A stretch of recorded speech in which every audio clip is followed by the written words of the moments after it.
So we're going to remove this wiring loom, the sub-loom that runs to the engine now.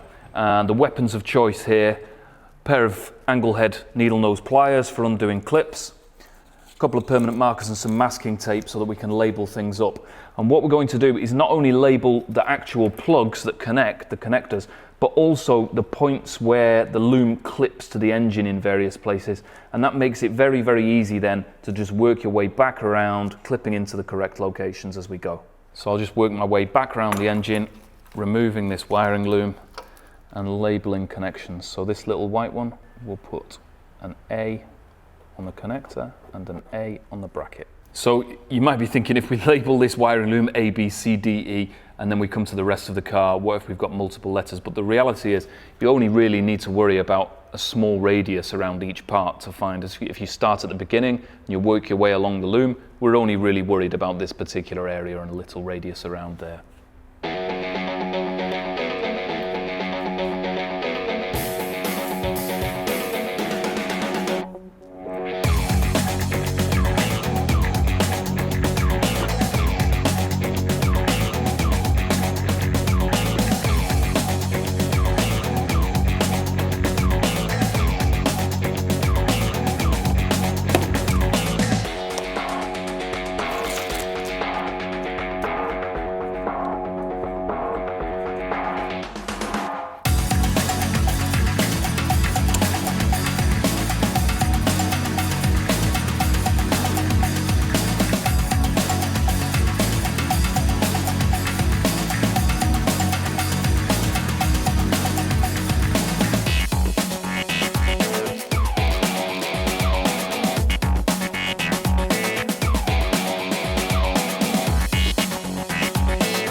So we're almost there. We just need to work our way along these 4 injectors, and to get to that we need to disconnect this breather hose, PCV hose.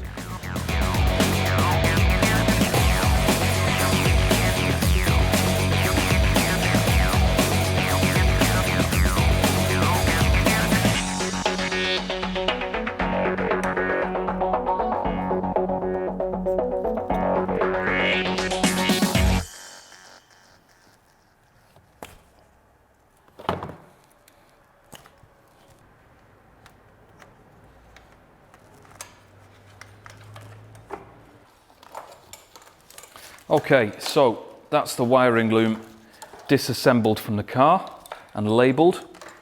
What's good about this car, it's frustrating probably, but you'll appreciate it in the end, is that every wiring connector is different. So it's actually difficult to put things on the wrong place. In any event, we're not going to pull this through the bulkhead.